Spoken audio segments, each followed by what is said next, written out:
Alright, this is Tapping the Travels, giving you a bumpy journey down the walls of Templin, Germany, pronounced Templin. This is one of the few walled cities in Germany. You can see it's relatively flat here. They're not on a heights or anything. It's just, this was one of the free cities of Germany, which basically meant they didn't have a noble lord, would have had their own government. They'd still be responsible for, they'd report into the king of this region, which would have been Brandenburg, the old Prussian kingdoms. They would have been loyal to them, but protected by them, but really not under a feudal lord like a count or a knight. They were pretty much left to their own devices as long as they provided taxes and probably soldiers to the king. The city walls are nearly complete. They've only been broken in a few places just to allow for modern traffic. There's several towers and numerous turrets lining the walls. Still has the complete cobblestones streets, and a lot of the original homes are left. I understand that this was hammered quite a bit during World War II, so I'm sure big portions of it had to be rebuilt. But there was actually a Treaty of Templin that recognized the boundaries of the Scandinavian Empire. So if you look the Treaty of Templin up, on Wikipedia or your encyclopedia, you'll find nice little history. We're in northern Germany, about 60 miles outside of Berlin. So back in the day, this would have been considered the frontier of Germany. It was actually expanded out by a group called the Teutonic Knights. Basically a monastic order based on the Templars, except they expanded into pagan lands that had then been held by Slavic peoples. You can now see the church, the central church here in Templin.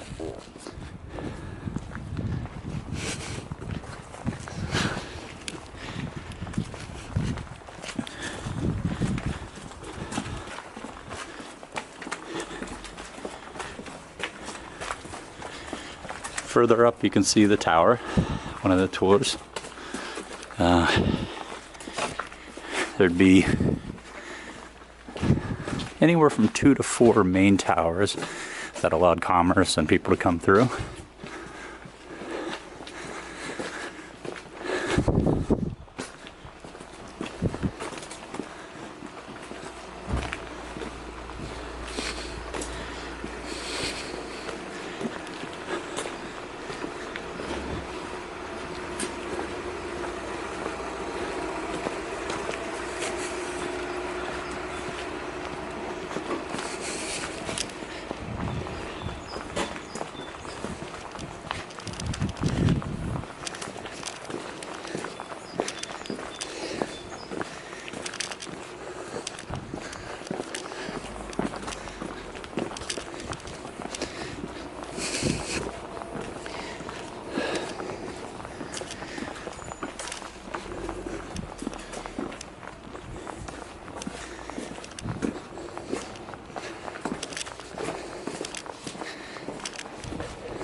Years ago, the tower used to house a historical museum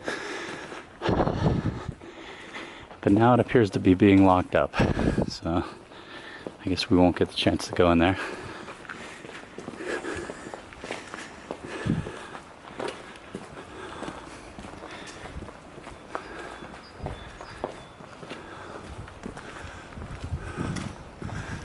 This is the Berliner Tower, known of course because it would face Berlin.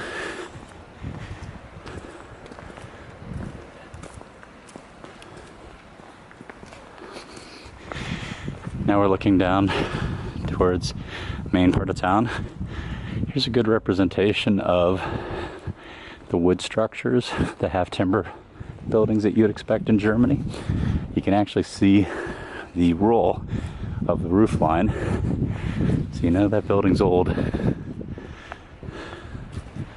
Here's an example of a church here in town, St. George Capella. Jahrhunderts, 14 Jahrhunderts, so this dates back to the 1400s.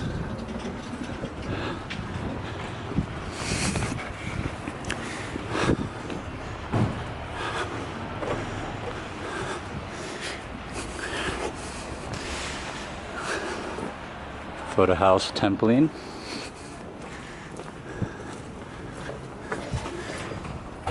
Love Photo House Templin. So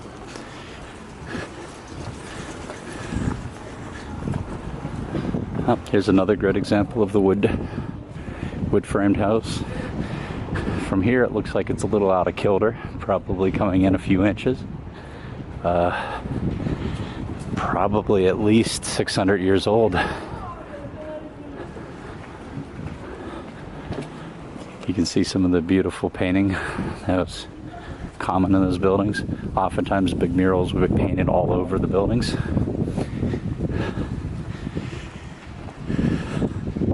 And probably the last building of great significance here in Templin is now the Rathaus, which we're coming up to now. This was their town hall. And the meetings would be there. Likely a tavern was in the basement, and probably a number of times. But this is the central square. You can also see a small monument there. Looks like it probably commemorates the war dead. It's got the Iron Cross on it, which obviously is synonymous with the Wehrmacht.